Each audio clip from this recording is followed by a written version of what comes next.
Good afternoon, everybody. Welcome to the pitching session of the third edition of Infrachain Summit, the first edition without any COVID restrictions yet, and we did it.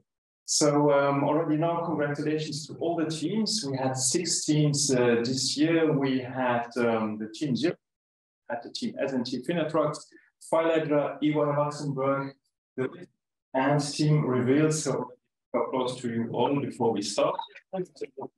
Once again, also a big thank you to our sponsor, the Ministry for Digitalisation, for making this possible. Thank you to you. Also, thank you to the GovTech Luxembourg that is welcoming us here in their beautiful locations. Thank you for that. Thank you to Pedro Castillo from Values for the coaching, who is over there.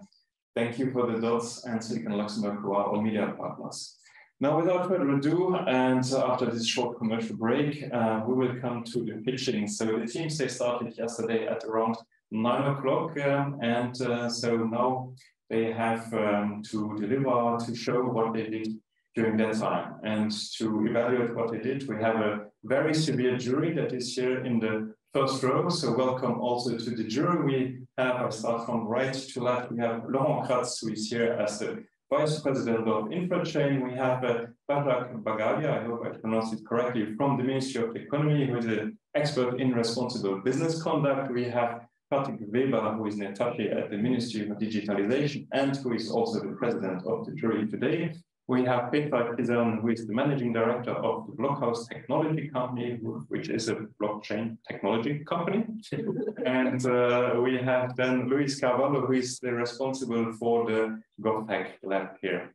So that's the civil jury, and they will have a quite difficult task actually to evaluate. They have received some evaluation sheets.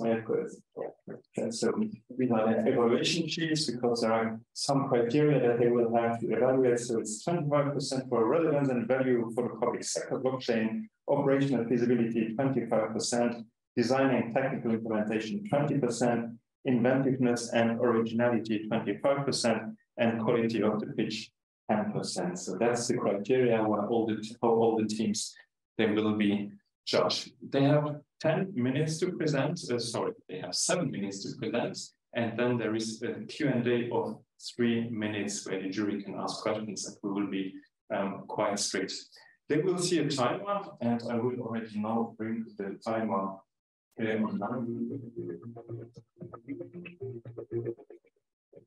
Once this advertisement has stopped. Okay, and so this is the timer that you will see. And okay, let's make this bigger. Okay, you see that already the first team is already in the starting block. So you're not here to listen to me, but you're here to listen to the team. So are you ready, team EY Luxembourg, which is the first one to pitch? Yeah, thank you. Ready. Okay, is the jury ready? Okay, is the audience ready? Yes. Okay, everybody nodding. Then let's start. Thank you for being here. So, what if public administrations and entities could be energy providers for the Luxembourg public sector? We have invited a solution that we're convinced it will contribute and reduce the non-Luxembourgish energy consumption, as we think it's already a big part of the scope we try to influence. We are also convinced our solution will contribute to reduce the energy waste. We have some administrations opening only 5 days a week and others opening 7 days a week. And we assess here a huge potential for energy exchange and sharing. And by the way, we also believe that our solution will also improve to measure the carbon-free energy that is exchanged between public entities. It is part of the improvement we need to contribute in the energy efficiency framework. So the future of energy distribution goes beyond the existing grid. We are not touching the grids, but we welcome a new solution, the smart energy transition that we name Reset, in order to understand that we want to bring something new. This solution it will be an extension of the actual grid and stakeholders, and I will describe in more details later what it plays with. It enables that public entities are meeting together in a marketplace for us, with some information related to what kind of energy surplus they would have, and also on the possible what kind of energy requirements they would have. And also to enable what we named a peer-to-peer, but we would like to rename it a public-to-public transaction in order to exchange kilowatts, reward those kilowatts with euros or any monetary ledgers that we will decide in the public sector, but also comparing the carbon-free credits that is enabling those kind of transactions. So Reset is really an admin-friendly and decentralized energy marketplace for public-to-public stakeholders, but as we have designed it, it's really scalable to private sector and also to the citizen. That could be the next steps for us. So basically what it does, first, we have to make sure that the public entities are incentivized in order to produce green energy. And we know already some stakeholders already investing in solar panels. We see the potential for wind energy, but also for water energy. And we also see that public administration could also be incentivized to storage also the energy. They are all connected to IoT and smart meters today. There are more than 300,000 IoTs in Luxembourg. And also on the other side, we have administrations that have needs and requirements in terms of energy. What we propose is that those people are building on a framework that exists today, and we should not tell you. It's open for enterprise and for citizens. It could be easy to extend to public administration assistance in order to make sure that people know themselves each other, that we also have the visibility on the forecast on the kilowatt that will be produced or that will be available. They have also their wallets in terms of monetary exchange, but also for the carbon-free wallets. And this framework, as soon as the transaction can be agreed between the both parties, is unable to execute through the blockchain a transaction. So comparing kilowatt, okay, comparing the monetary counterparty, but also comparing the carbon-free credits associated to this transaction. The big advantage of the blockchain here is that we eliminate third party. We don't need third party. We don't need paperwork. It's real time. It's secure. It's also crypted time. And it enables really quick transaction. Electricity is something moving fast, so it will really enable all these requirements. So what is the Reset proof of concept that we have delivered and that we will demo? It really brings three main components. So we developed additional content for Attaché. We developed a blockchain with two smart contracts, and we also enhanced the framework with some dashboard and data layers. So I will enable the demo now to Yanis and conclude later on the benefits and the call to action. Yeah. So first, as an administration producing electricity and also maybe storing, I will have in my Attaché the forecast of what I produce and what I anticipate to consume. Typically here, I'm not open on a Saturday and a Sunday, so I anticipate that I will have a surplus. Okay. So below, and those kind of business rules can be adapted. I have a visibility of the quantity of the energy I am able to share.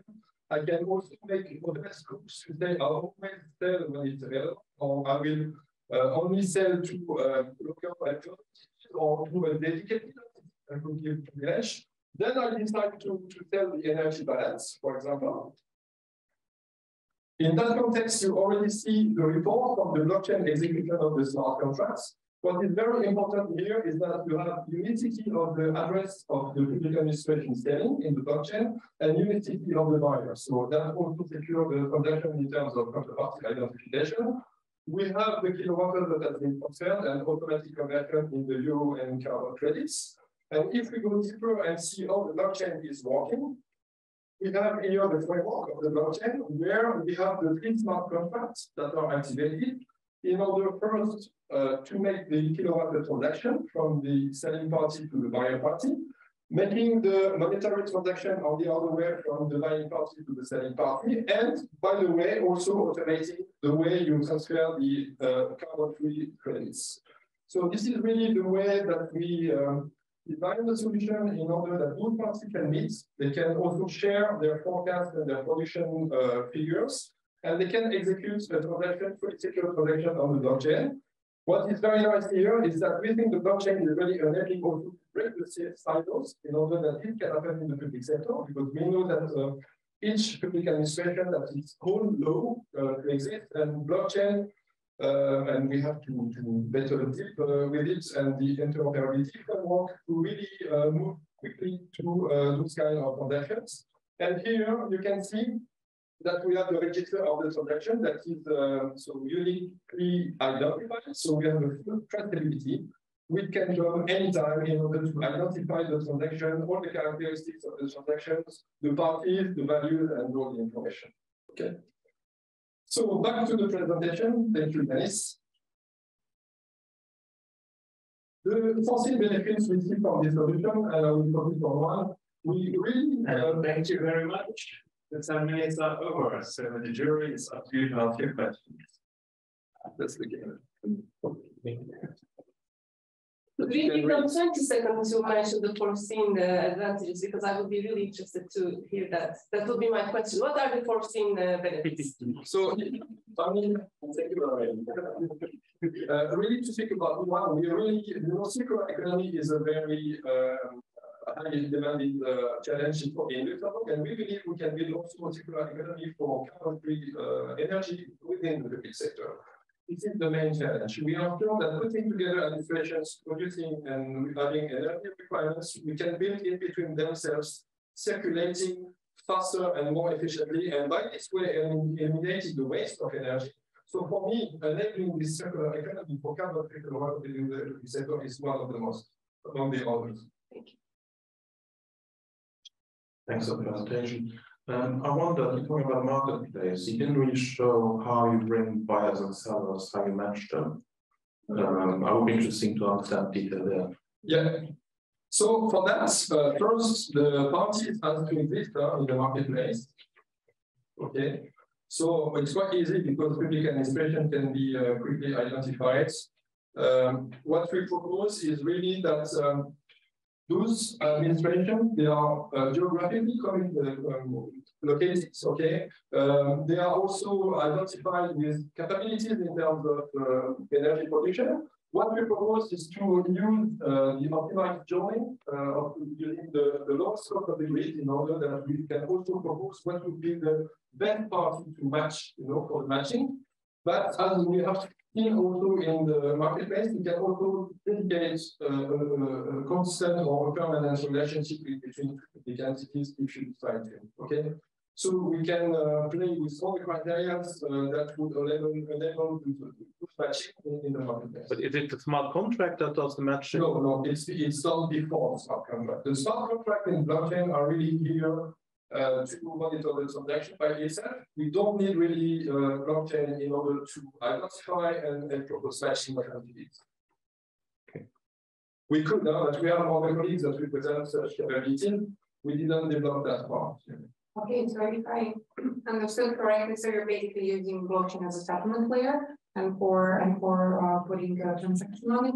But my question would be, how do you handle transactions in smart contracts? So we agree on the price, and then I tell you that I'm going to put in how many kilowatts of the energy, and then if you put in the money, then the transaction gets executed. Or so in our mind, we agree on quantity.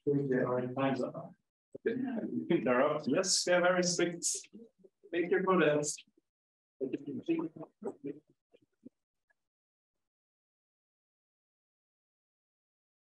Okay, so for the next team, then please come there. The next team is Attaché Finatrax. Okay, good afternoon. I am here to introduce you to Greening. It is the Alexa for blockchain. Let's meet Peter. Peter is a public employee, and I it's called in the office.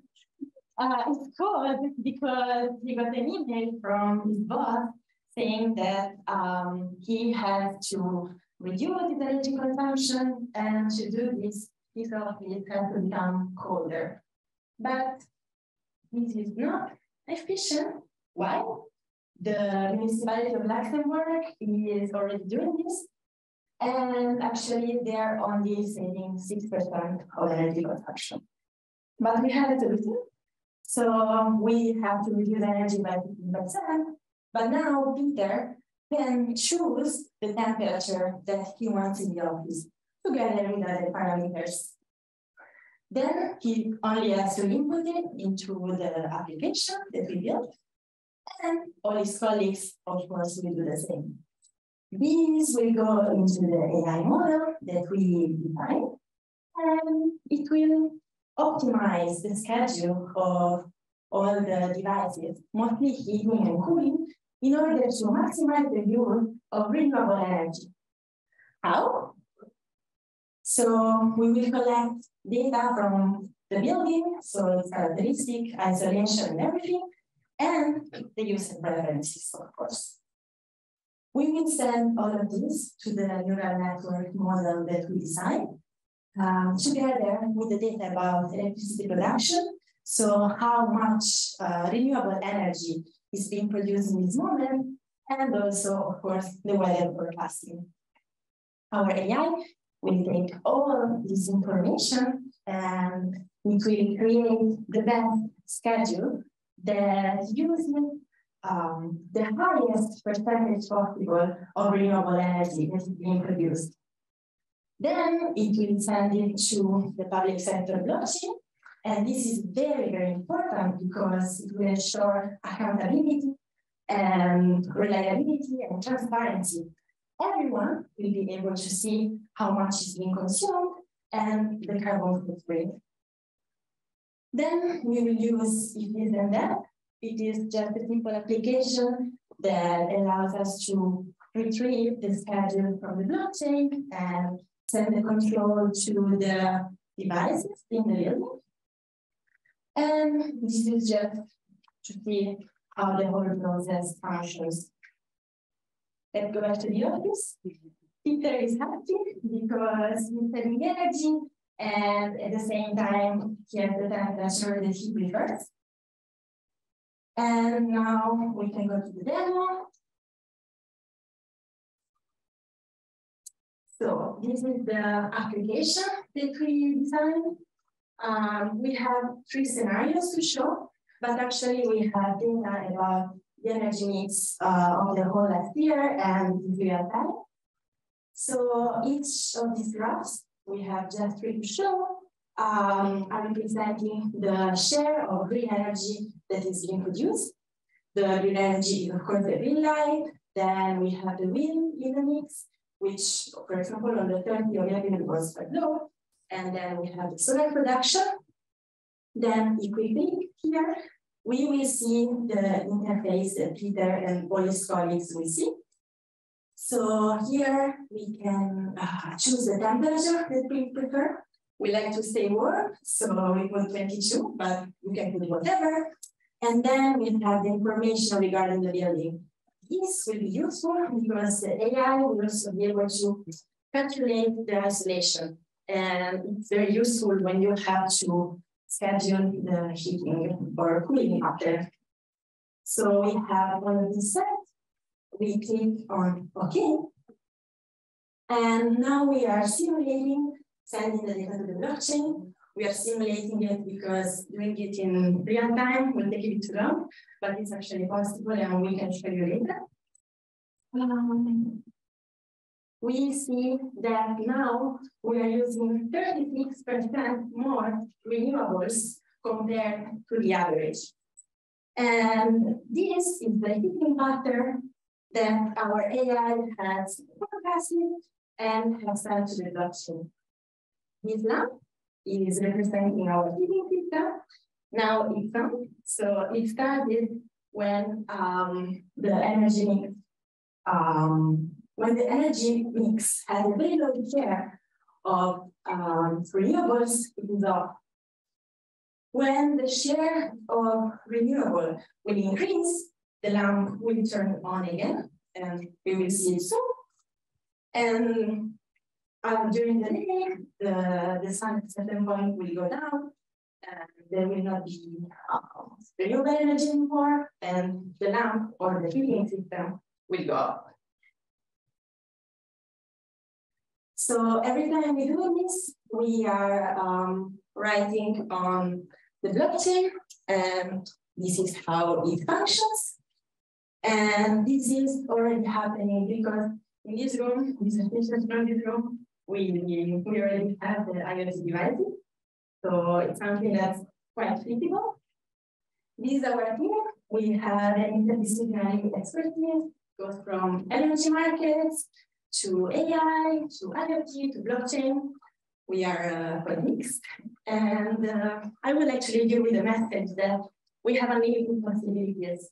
So with just a few resources, we can really leverage all this data to, for example, spot issues in a device. We can gain efficiency because we could realize that we need to isolate out a building, or we can also scale it down. So the solution is really applicable to every kind of building, also our homes. Let's be sustainably smart, and thank you.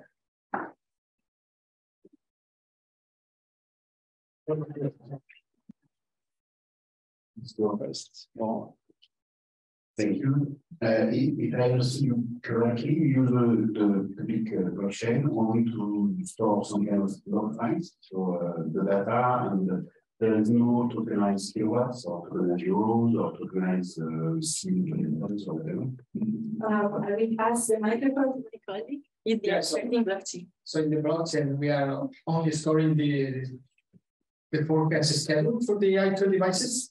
So we represent the I2 devices with an identifier and the schedule that you have to follow through the whole day. We have taken as an example 24 hours. So the information is just each device, what is the schedule that has to follow for one day. So this is the only information that we are sending to the blockchain. Let me just let it clear, because it's not just about what we have it now, because we have it 30 minutes, 30 hours, 20. But the point is that the idea is integrating this and having the blockchain has the solid solution for that access and write it there. And it is possible. But the thing is our current limitation, and we're showing what we have.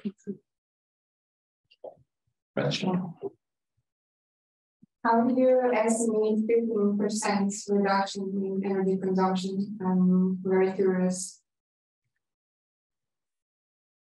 So we focus mostly on increase the renewable share, which is a decrease in, which should lead to a decrease in fossil fuel use. Yeah. So that doesn't answer your question.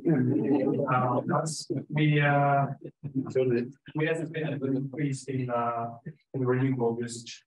Okay. And from there, you can estimate the reduction in CO2 emitting energies. Okay, yeah, but then you still stated you're going to reduce the energy consumption by 15%. Minimum. Okay. For example, in the simulation that we have, we reduced fossil fuel use by 36% compared to the average. Okay, now I understand, because up until this moment, I was confused, like 15% energy reductions, what energy, why, how? Yeah, no, that's the target. Okay. How do you think of the count all these different kind of stakeholders or parties that have more conflicting goals? Like someone might want heating really warm because it's cold. The other person wants to have it or have it on because it's cold. And how do you bring those together when you don't have control of them? Actually, that's the advantage. It's really playing on all these different preferences, because you are then able to optimize and have the best solution for everyone. How do you optimize two conflicting views? Right, time is up. It's over. Thank you. We got close.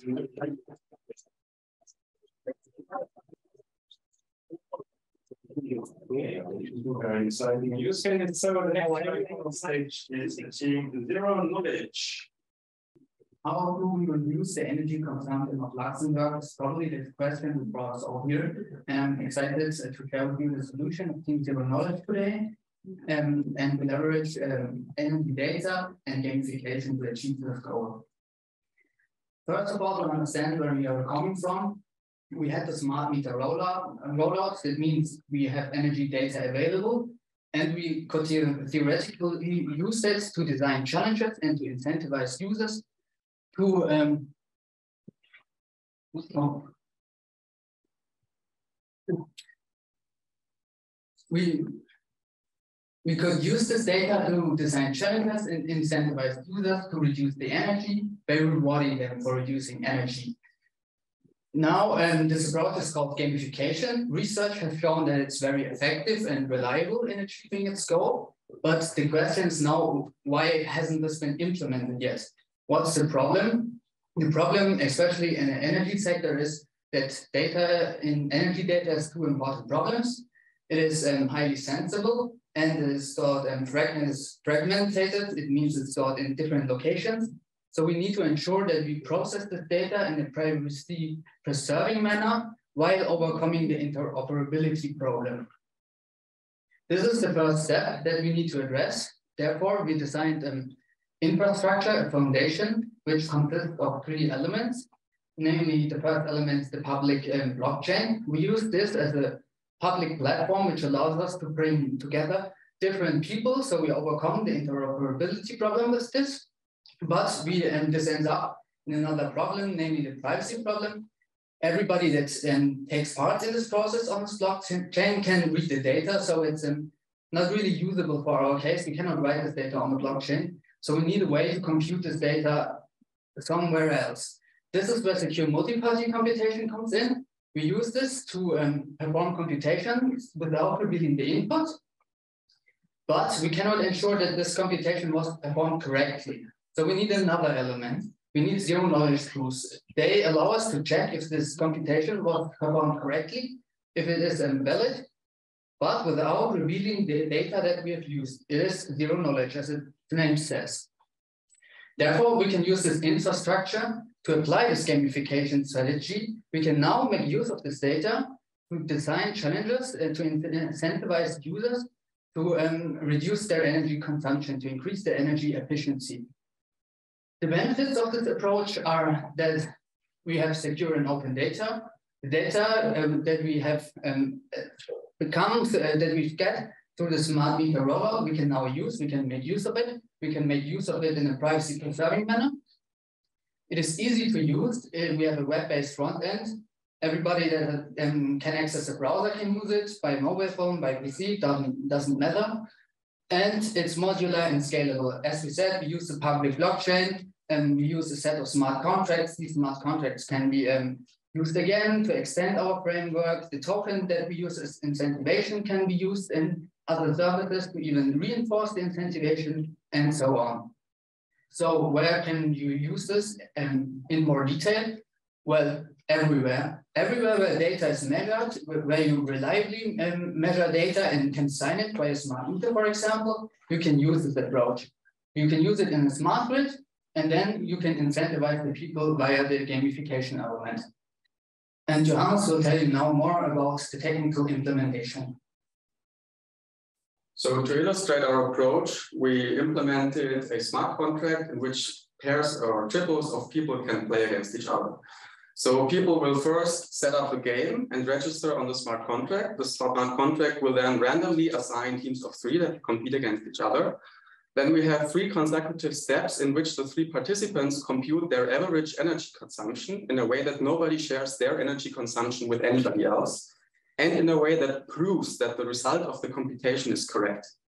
Once the average consumption is available publicly, any party that has lower than average consumption can claim their token as a benefit. We implemented this in our front end, so we can say that we want to participate. We then must make sure that we can participate, and this happens by depositing a token that serves as a collateral if we leave the computation at some stage as a punishment. If we start this competition, we can then watch what the progress is. And so we can look at the status here, and we see that basically the competition is now begun, and we can run it here. What happens now is that the first participant starts. Currently, the state of the contract is empty. There is no information in the smart contract. And now participant A is computing a zero-knowledge proof that their local computation, which puts some encrypted and hashed data on the blockchain, is correct. You can see the cryptographic proof here, so there is no sensitive information in it. It will be verified on the blockchain, and then after that, the blockchain can verify that the proof is correct, And some of the fields in the smart contract will be filled by encrypted and hashed data from the first participant. After that, the same happens for the second and the third participant, and you can see that our front end is following suit and watching the progress. Now we see that additional hashes and encrypted data appear, and now after the second participant, the third participant contributes their data. Now the fields are almost complete. The only thing that's missing is the total information, which now appears here. So we see that basically the average consumption is around 8,000 kWh. And now A knows that A has less consumption than this, and they can send again a proof to the blockchain that proves that they have below average consumption and claim their new balance, their new token, which they can now spend in an open system of incentives.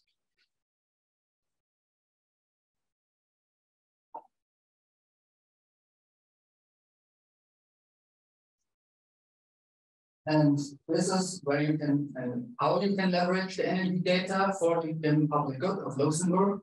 You can enable the use of the data that is available. You can use it everywhere where it's measured, and you can securely share it and compute stuff with it, and create challenges and motivate your citizens to save energy, consume it more wisely, and thank you. Time for questions.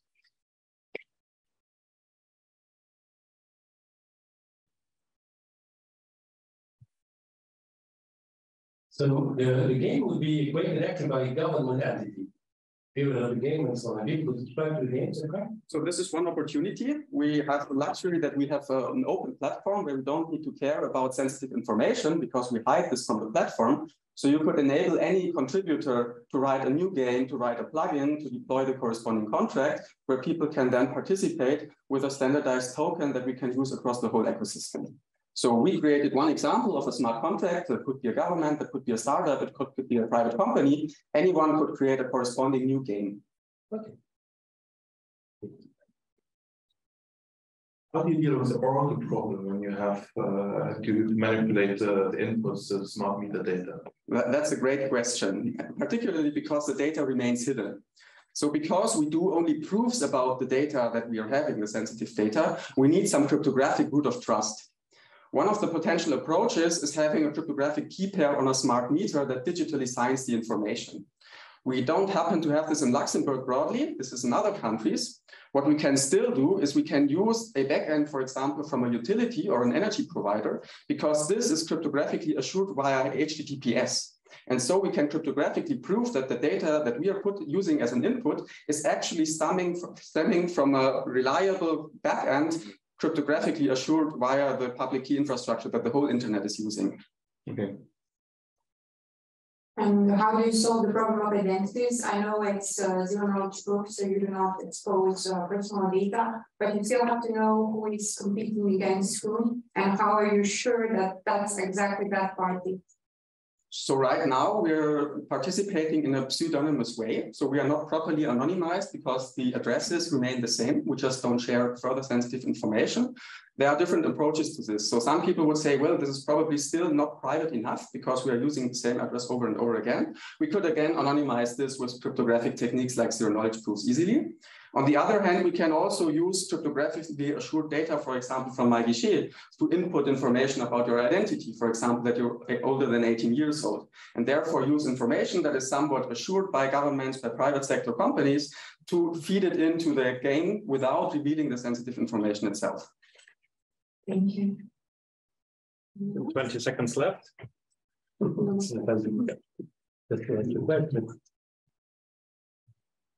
Maybe I will, do you measure the latency? I know it's not mission critical, but multi-party computation and zero-knowledge proof are rather slow.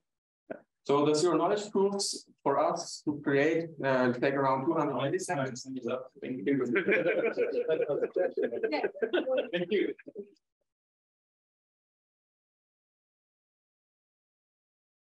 And sorry for pushing you around, guys, but you were out of the. Sorry. Okay, so we are already in the middle of the presentation, so it will be up, I guess, I'm pretty sure. And the next team we expect now on stage is the team reveals. So please come up to the stage. It's your turn. Okay, good afternoon. So energy challenges. So there is a growing need to incite citizens to consume more responsibly. It's not because of, they don't do that because of behavior, but they lack the infrastructure that provide the flexibility to do it. So this need is there because there are increasing prices of energy. There is stress on supply of energy, it could be gas or electricity. There is an increased magnitude, meaning that when there are problems, it's more frequent and the impacts gets bigger.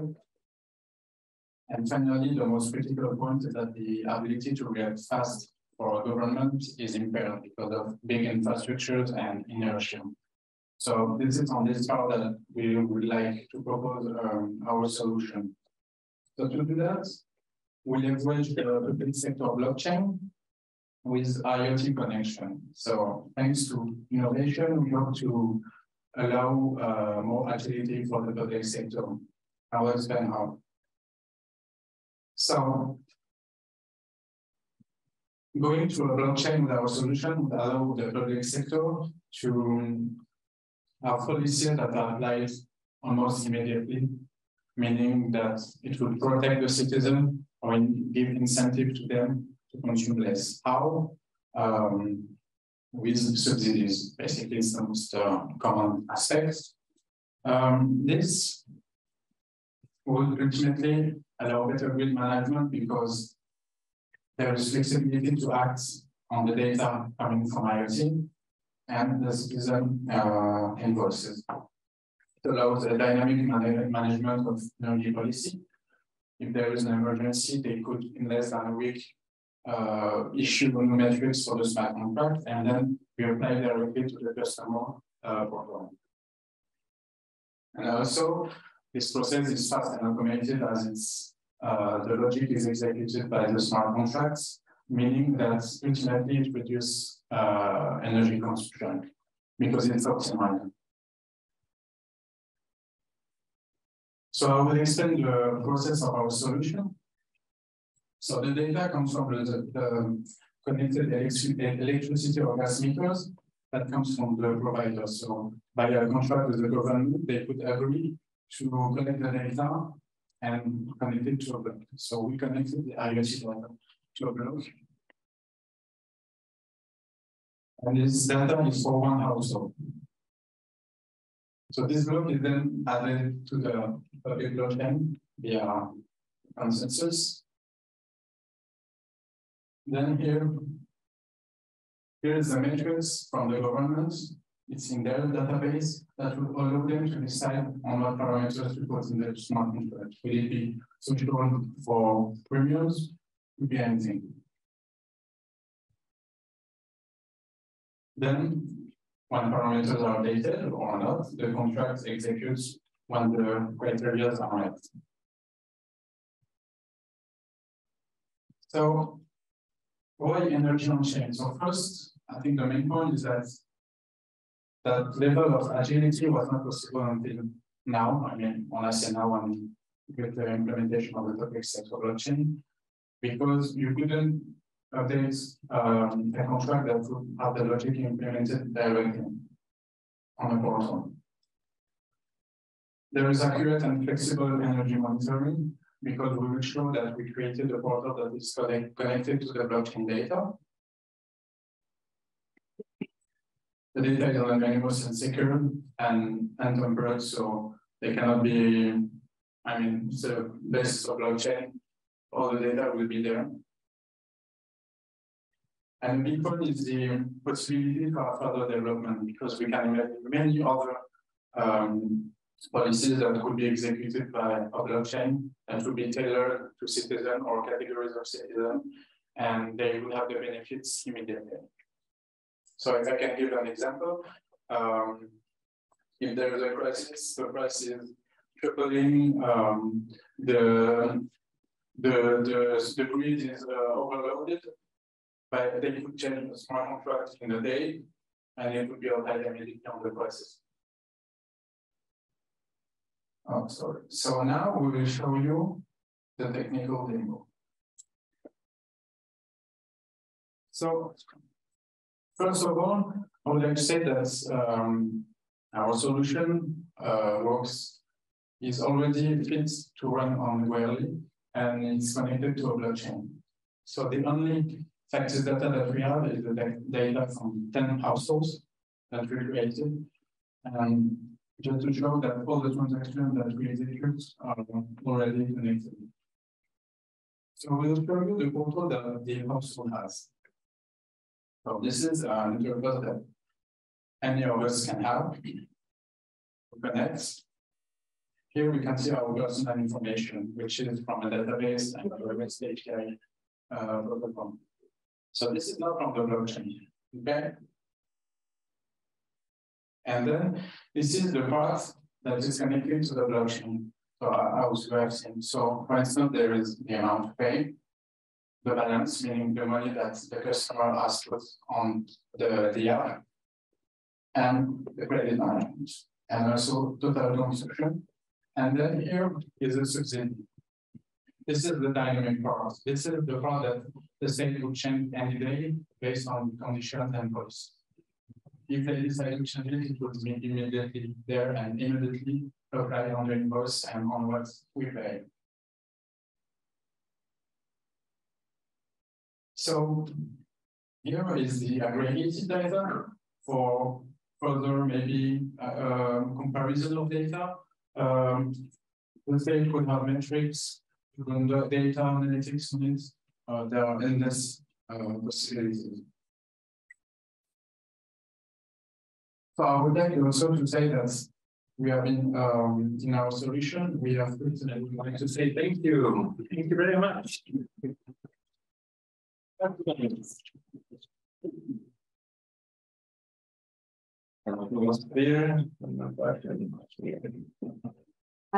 do you perform anonymization of the data? How do you secure the data? What do you actually put in blockchain?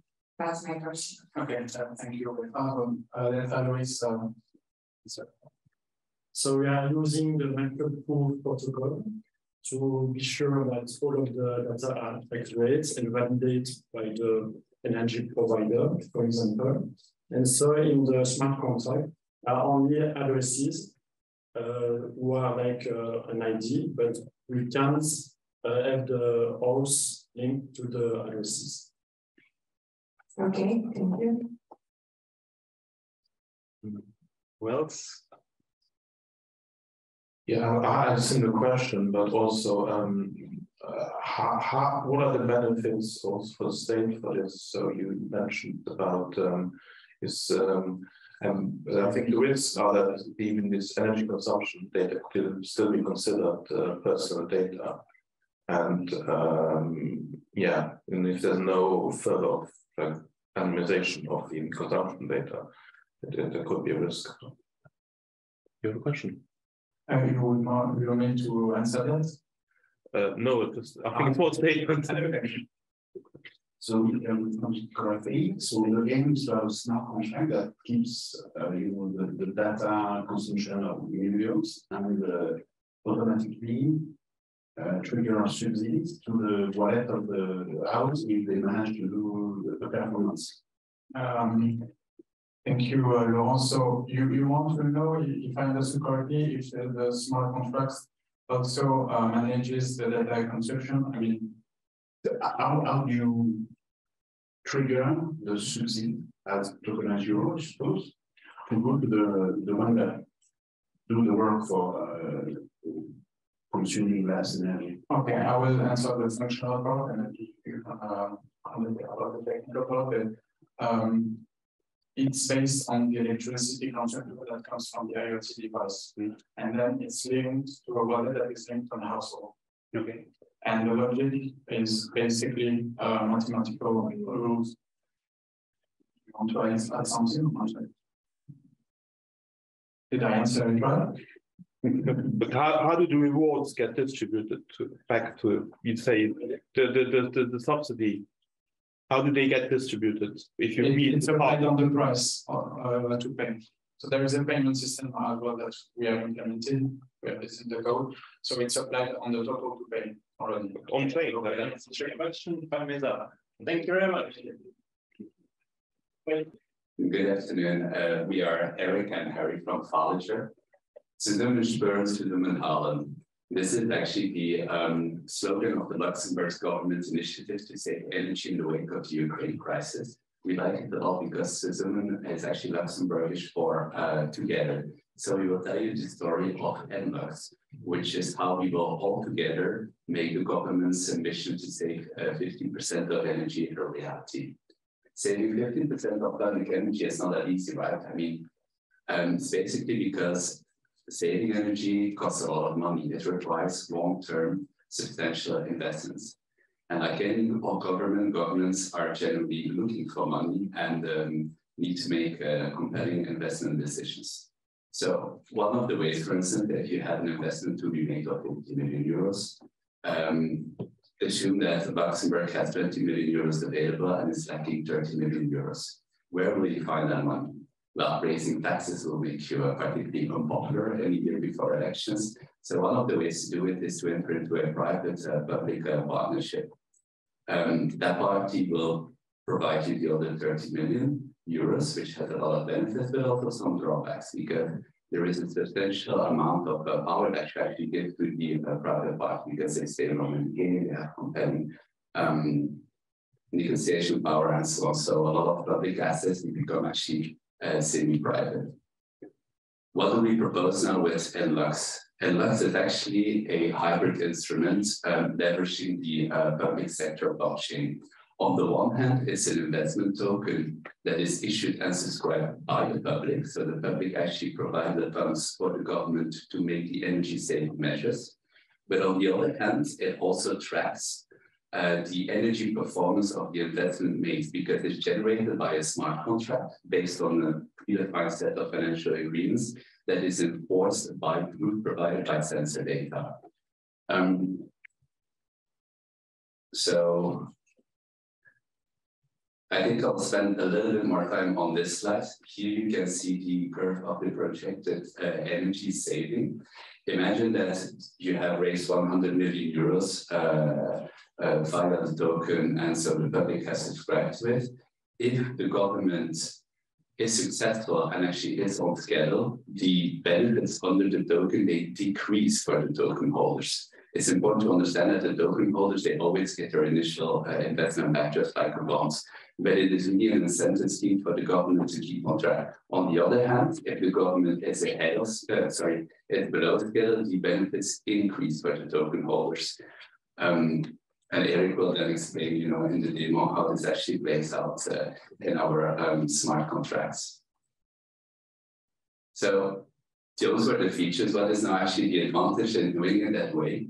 It is about actually providing a participation model where the public can actually invest also in energy saving measures from the government and participate in the economic benefits thereof. In doing so, you kind of cut across the traditional banking system and you cut out middlemen. If you attach to the tokens, for instance, non-fiat benefits, for instance, tax benefits, credits, and the like that you can accreditate in eCheck 1 you can actually also make it a closed system, and you generate liquidity for a certain number of government programs. At the same time, the accreditation, so the performance, energy performance of the investments is completely automatic because it's run on those sensor data, remember? So it eliminates entirely greenwashing and the like. If you like what we said, I would invite you to think about what you would do as a government if you had 1 billion euros available under the token and how you would invest it. That's a question for us, and we are happy to run a little desk for you at the end. Yeah. Thank you, Harry. Good. So I will show you what we have implemented in the scope of this hackathon. So first of all, we plan having this energy data coming in live, but we actually burn it. You can smell. It's not very, very good. So we downloaded it and we sort of faked it. So what we implemented is basically 3 smart contracts we see here. It is on the one end a classical ERC20 token, the NLUX emitter, who is allowed to emit the NLUX token, but also the NLUX project. So in what relationship this NLUX token is minted. So here this NLUX project is also going to perform the tracking and adapt the performance of the token based on the energy savings. So if we look at our wallet, for a project that we project 1 million saving per year for 5 years, we have minted 5 million NLUX tokens, but 1,000 have already been purchased by our investor here, 1,000 NLUX tokens. So we also implemented a small wallet application. So who knows, maybe one day the wallet address is connected to your Guichet application. And here we would immediately see that I have invested in the Gemeng Solar project. Like I said, 1 million euros over 5 years. We are on track, everything is fine. And I see on here, I see my benefits, 10 units. What those units are, well, this is up to the creativity of the government. So let's simulate the case. Like I said, we took the data, we downloaded it. This file would simulate the case in which we are behind schedule and just uploading it to this smart contract verification. If I look back in my wallet and I update it, I already see red indicates in most cases that it's not all right. And you see we are deviating by 4% from the target, and immediately I see that my benefits are increasing here, right? Yes, so this is what we implemented, this wallet application, but also the connection between the smart contracts and this wallet application. I think we are done with the pitch on time. So I will leave you more time for questions. Congratulations. And I don't really understand. I don't think it's. I don't understand if a project fails. So if we don't save energy, then the people that finance project get benefit from that. Wouldn't that kind of line is kind of that would? Yeah, I wouldn't feel comfortable if I want to do something good by financing an energy savings project and it fails, then I get benefit from it. I don't know. So was this a remark, or could you? But it's a question. Why? How could you not find a model where if energy is saved, both parties benefit? So the saves energy, achieves targets, and then financial reward for the people that finance projects. So here we believe that actually we check all the three boxes in a sense, because we are in the case if energy is saved, those savings, remember the investor always gets back his base savement, but there is an adjustment depending on the performance and the timeline. And what you also should not forget is that you save all the money from the PPP partnership program that you still have available in your pockets over the years to come. Okay. It's interesting that there is a topic that is not inside it. That's okay. It's probably because when you raise funds to public, you have all these regulations that may feed that. But it's a bit of the same question. So I saw that the no-lux would also bring some kind of incentive to cut your lights or something like that. It's not included. So yeah, so it's an incentive for different measures, basically. It can be the lights, it can be the heating, the isolation. It's an incentive to save energy, but we try to find like a compelling name. And you know, no lux, the less lux you use, the more energy you save. That was the idea behind it. It will be the same question. So why, as an investor, me cutting my light will increase my return? So I don't understand the link between me being low consumption at home, having more returns of my investment. It is not you who cuts down the energy consumption. It is the government saving through investment. It is the money that you don't spend on energy in the coming years. Okay. So it's not your energy that you're saving. It is the government with it's infrastructure that is saving money that is redistributed to benefits. Few seconds left. Want to say anything else? Well, 5, 4, 3, 2, 1. Okay. Thank you very much.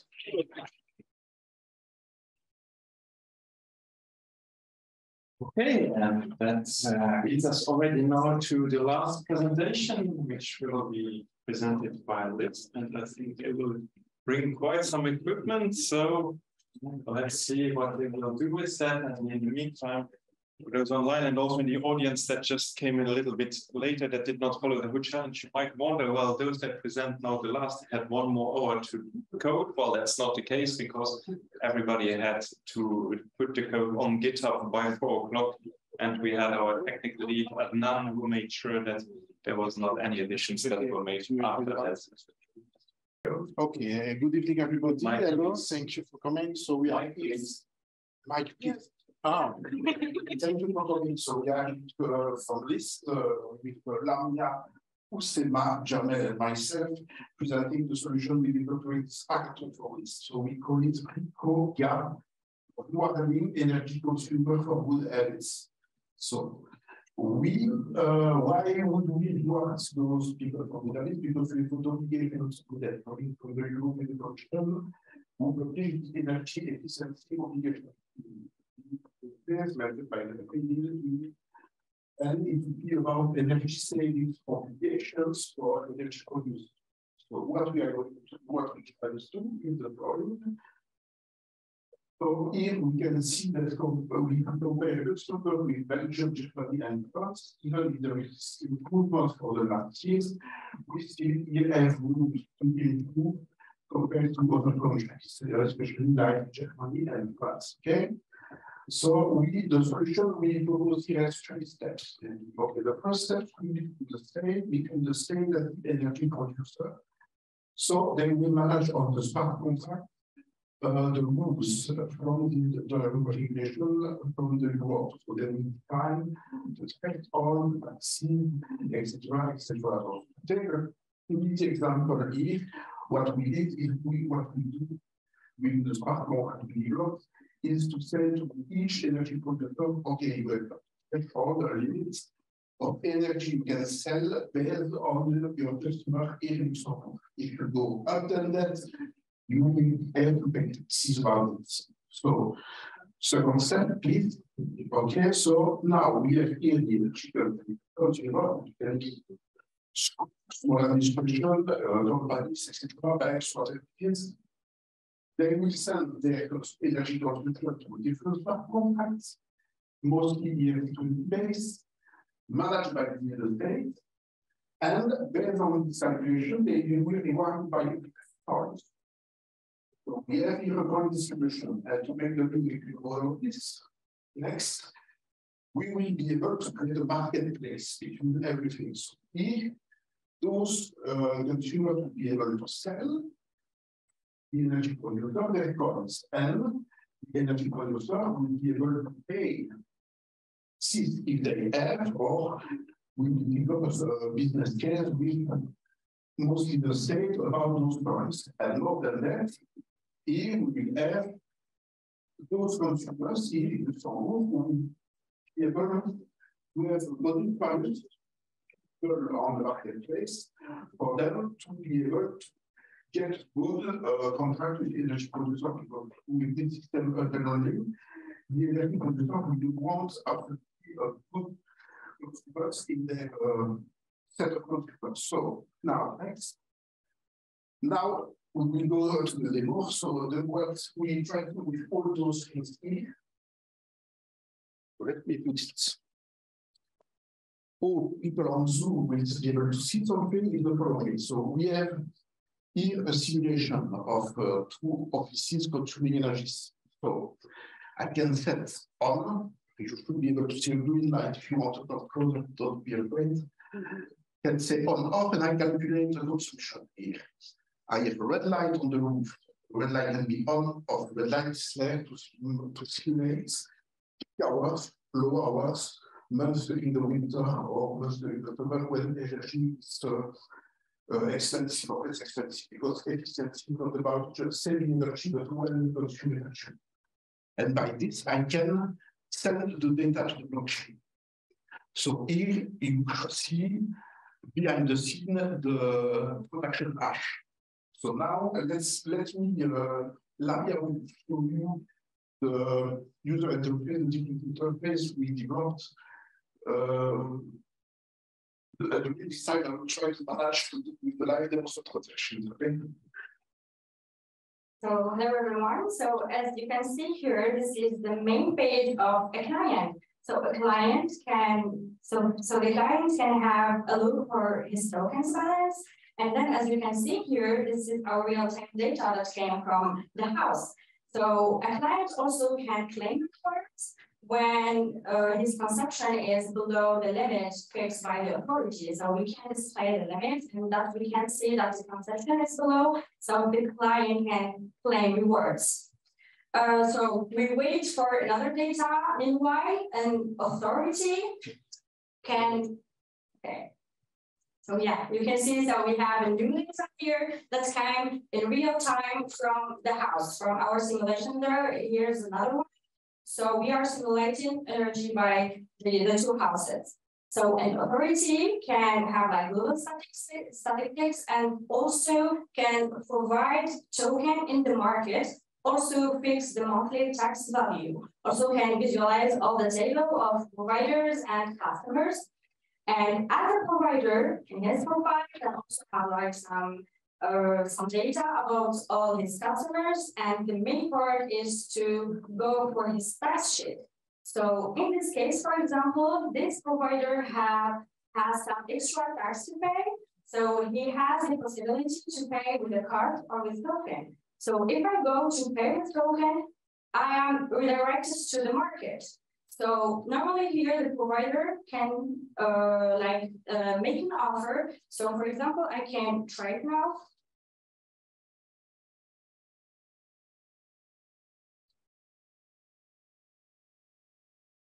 So I will try to make an offer. So as you can see here, I have the offer and I will wait for someone to respond to my offer. So for a customer who has enough token and he wants to sell them, so he will go to his interface for the marketplace, and he will normally see the offer that it's been in the order book. So he can offer, or he can like sell his token. So we will do the same.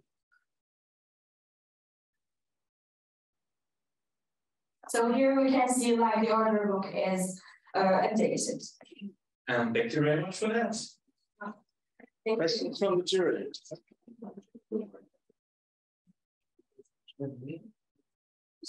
These tokens, how are they awarded to people? I mean, do they have to buy them in the first place, or did they get? No. The smart contract we have in perhaps.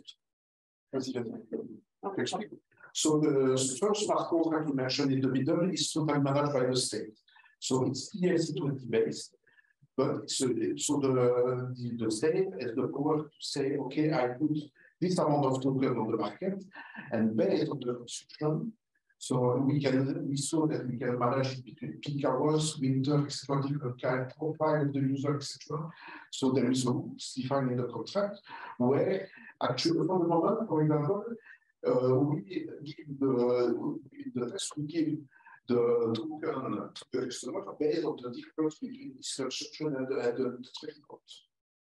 So lower the consumption is, more coins he gets, more advantage he gets. So if a company has photovoltaic infrastructure, for example, it will be really often behind the threshold and there has been indirect.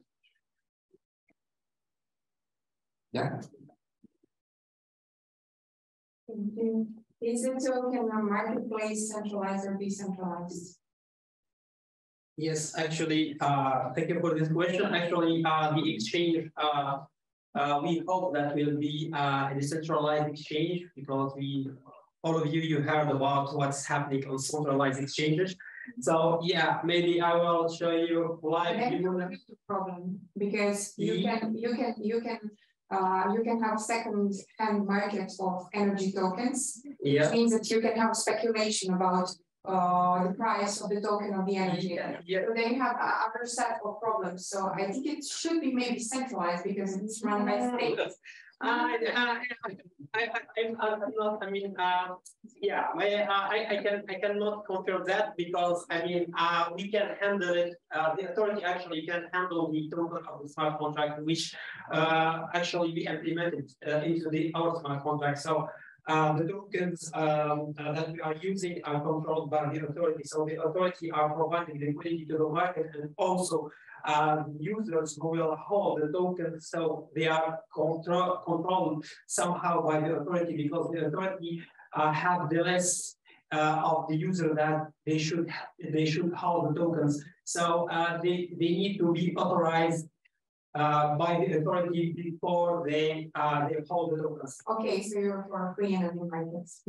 Yeah.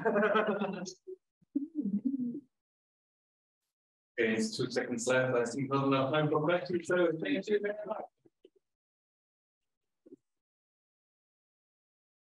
Okay, well, big thank you to all the teams for your hard work. So now you've done what you could.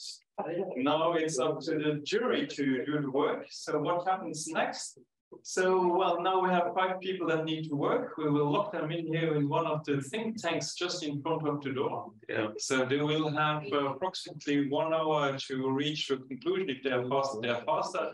And all the rest of you, you are invited now to have a beer, or cremant or something else in the kitchen, and we will be back at around 6 o'clock. So also for people on the Zoom, it will continue at around 6 o'clock. See you then a bit later.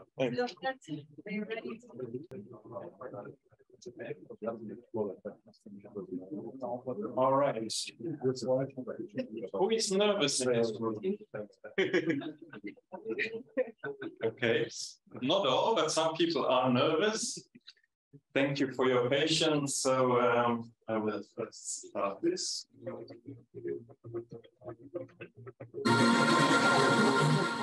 For those who didn't know it, we're at Infrachain Challenge. So welcome again also on Zoom. Thank you for joining us. Thank you to our sponsors and partners of the event, Ministry for Digitalisation, GovTech Lab Luxembourg that welcomed us here, Values for the Coaching, the Dots, and Silicon Luxembourg as media partners and Digital Luxembourg General Initiative for Digitizing of Luxembourg. And now we come to the important part of course, the prizes. But before, just before, well, actually, we have a short presentation for you because actually now you developed quite some nice projects, all of you. And there is currently an open call which might be of interest to you, and actually we want to participate and to present this open call. I give now the floor to Emily Allard, who is the head of the Luxembourg Blockchain Lab. So Emily, the floor is yours. I'll try to be quick. I have 5 minutes, and I know you're quite impatient to actually have the results. So, sorry. Where can I? No, sorry. You can tell me. Okay, you can change. So the Call for project is actually a joint venture with the LSFI, Luxembourg Sustainable Finance Institute. And it's the result of the sustainable finance strategy that has been launched in 2021. You can change the slide. So the LBL, it's the other entity, the Luxembourg Blockchain Lab. We have been created in 2019, and we are dedicated to the SDGs and education, research, and development around blockchain. 3 axes, so 3 possibilities to register for the Call for project. The first one would be on measuring Scope 3 emissions, which is one of the SDG 13 climate action. So if any of the projects that you would like to develop or you've developed could fall into this, don't hesitate to apply. Then pricing biodiversity, that means that you're able to use data to actually price the cost of trees that were destroyed when you built a plant, or the animals that were dead because of the transportation means, and so on and so on. So that's the second axis, or SDG 14 and 15. And then social dimension data, which is SDG 3, 4, 5, and 10, which is more on the data about minorities and social inclusion. So all these three axes have been selected by the LSFI, and they're looking for projects answering these three axes. So do not hesitate. There are potential for pilots in 5 different institutions that are working with them as well. So no money price, sorry for that. But a good experience and a training that will be offered as well by the LSFI and its partners. So I will make sure that you have the presentation that is forwarded to you, but a little bit more explanation on the Scope 3 emissions. Then there is another slide on the 2 axes that are part of the call for projects.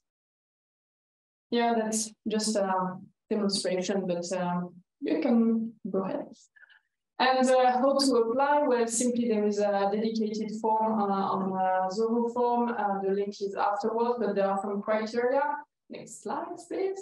Yeah, a minimum of an MVP should be presented or available when we do the selection process. The indication of the stream where you want to apply, as I said, 3 axes. A CV of the team, explanation as to what would be the impact achieved, and that's one of the main criteria, I would say, for the LSFI to be able to classify and to assess whether you would really have an impact for their targets.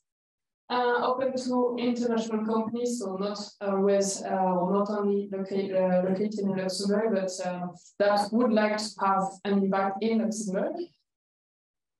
Then you should be able to attend the sessions here in Luxembourg. Mentoring will be provided by the LBL, and the sustainability training will be done here in Luxembourg by the LSFI. A complete pitch deck and some credentials if you already did a project, whether you already have participated in some accelerator program or you get any grants. And you should say the technology that you will be using and whether you are flexible to train it, because we want to take also into account the energy consumption and all the energy components of the technology that we would like to use. And here is the timeline. It's open until mid-December. And then there will be a first selection by end of Jan with first round of interviews and second round of applications, not application selection. And then we will announce the stated project by March to deliver the final project by December 2023. So this will mean that from approximately May to December, you would have coaching in whatever topic or area that you will need to develop and deliver the project by December. And this is the link to apply. So it's when I will share the presentation. And that's it for me. So now it's time for you to discover who will be the winners of this Infrachain challenge. And I'm looking forward to it. So I'll give back the floor to all of you. Thank you very much.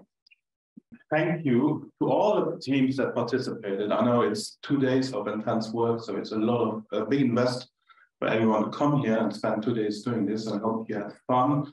It was a good experience for you, and we're just very happy that you come here from abroad to participate in this event, the 3rd edition that we've done of this hackathon. So I'm not going to keep it any longer. This is this writing. Okay. Oh, it's very silent in the room. Big moment. Those that were here last year, they know they like that. They're not laughing. They're too nervous. Okay. I have the results here. So we have 3 winners. And we will start with the second runner-up, which is another way of saying the 3rd place. And the 3rd place is for the team EY Luxembourg. Congratulations.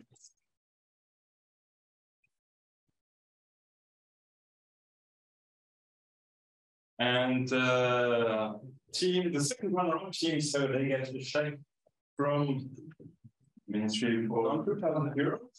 And the nice trophy. So congratulations for your work and nice interview. And in addition,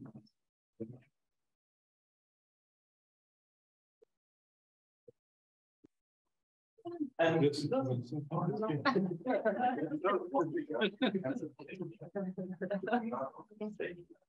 and in addition, you have this nice. No, that's afterwards. Thank you very much. With some congratulations. Okay.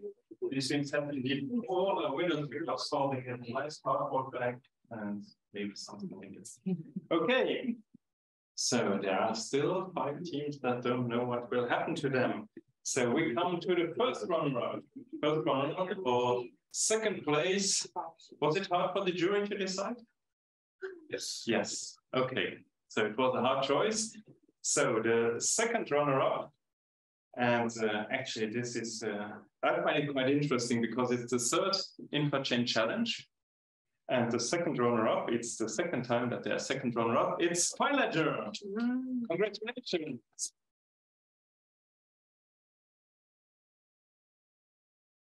Congratulations to you, although actually you were in a completely different team the first time that you won. You made it.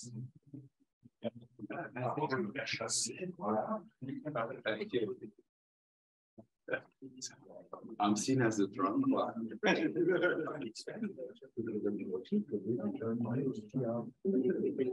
Congratulations. Thank you. Thank you so much. Okay, there's one trophy left, one check left. So we still have 4 teams. How nervous do you feel? Over here? Over here? Quite confident. Okay, we have some here in the room as well. Confident as well? No. Okay. So the winner of the 2022 Infrachain Challenge is the team. ZeroKnowledge. Congratulations.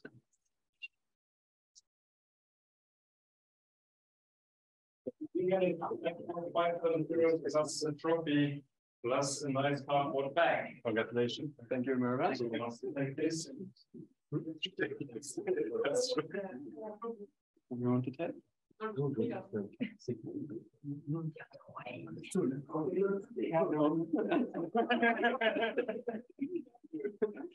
Hey, to the position.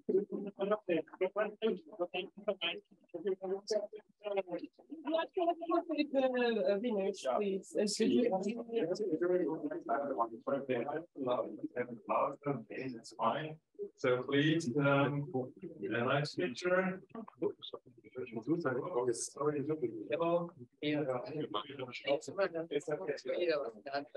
1, 2, 3. Okay, thank you. Okay, thank you very much.